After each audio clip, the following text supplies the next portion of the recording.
Now, as South Africans mark 30 consecutive days without load shedding, Eskom has revealed that it's anticipating less load shedding this winter than it implemented during winter last year. CEO Dan Marokane revealed this while presenting his first winter outlook and state of the system briefing as Group Chief Executive. Joining us to discuss this further is Vally Padayachee, energy expert and former Eskom Executive Manager. Good evening, Vally, and thank you very much for your time. So it's more good news for citizens as we continue to enjoy the load shedding reprieve, and now we also have a sense of what the worst case scenario would look like this winter insofar as load shedding is concerned. Stage 2 at best, stage 5 at worst. Your reaction to the CEO's briefing? A very good evening, Fundu, to you and to your viewers, and thank you for having me back. Yes, I was at that media briefing, so I can say that the plan released by the Eskom leadership is a reasonably good plan, and it's not a perfect plan. Now, when I make that statement, I'm not reflecting on the caliber of the thought processes that went into it. I think there were significant effort put into it. But why I say it's not a perfect plan, because having come from generation myself with experience, the generation business is a very complex business.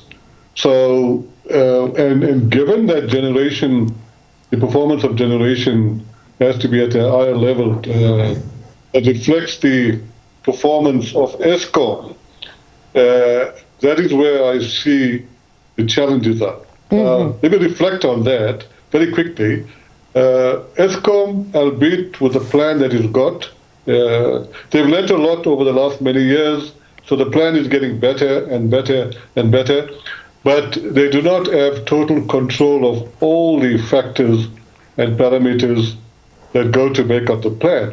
There are some unavoidable inherent risk, but having said that, I think just to focus on the load shedding, both the chairman and the CEO went to pains to express that the load shedding regime will change.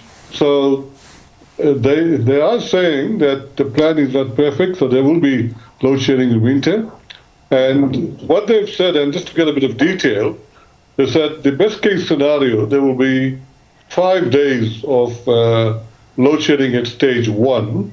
And that's, to get a bit of technical, that's with a breakdown of about 14,000 megawatts. That's what we call unplanned breakdown. And then they say if you at 16,000 or 15,500 megawatts, that will be stage 2. And that could be 65 to 50 days.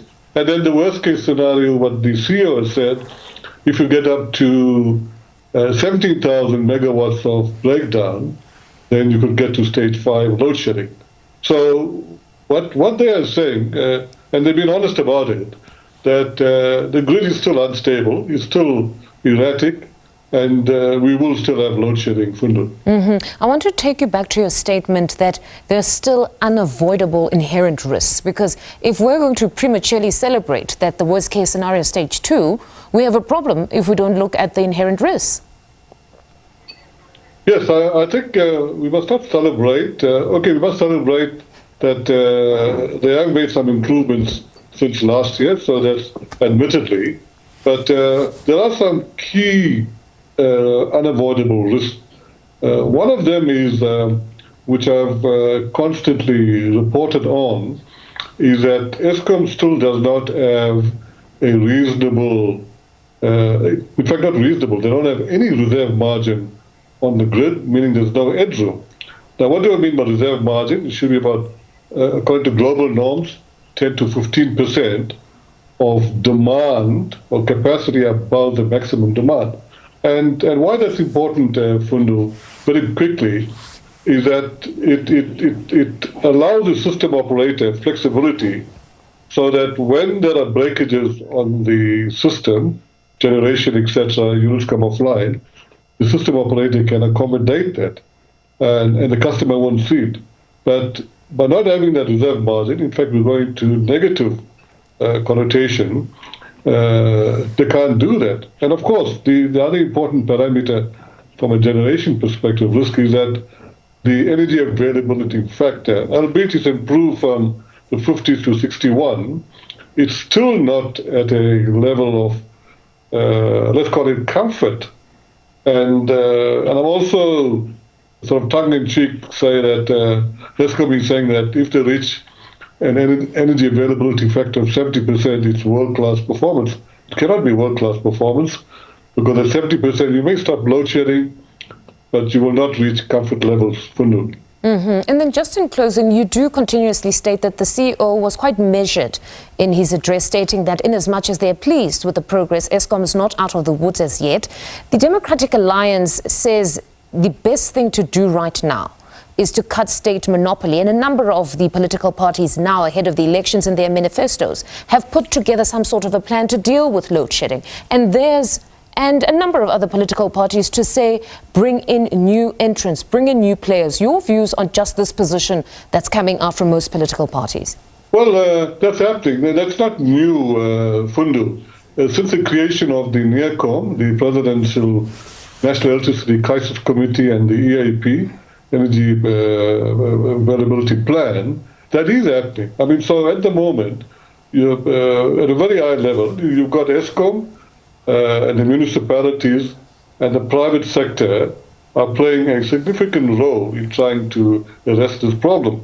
And very quickly, so strategically, going forward, I see that Eskom and the municipalities will continue to own the national grid, and the private sector, in a very prudent, very careful, fit-for-purpose manner, will play a bigger role in generation, including residentials with rooftop solar, etc.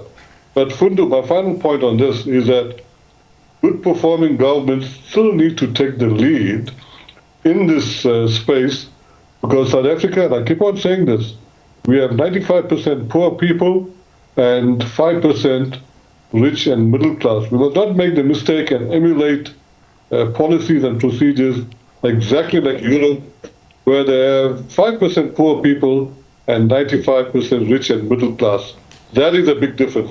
And I'm emphasizing it must be better performing governments, and that's the difference. At the moment, our government has not been performing at a level which gives us comfort that the grid is performing at a level where we can stop load shedding very quickly. Mr. Padayachee, thank you very much for your time this evening. That was Vally Padayachee, energy expert and former Eskom executive manager.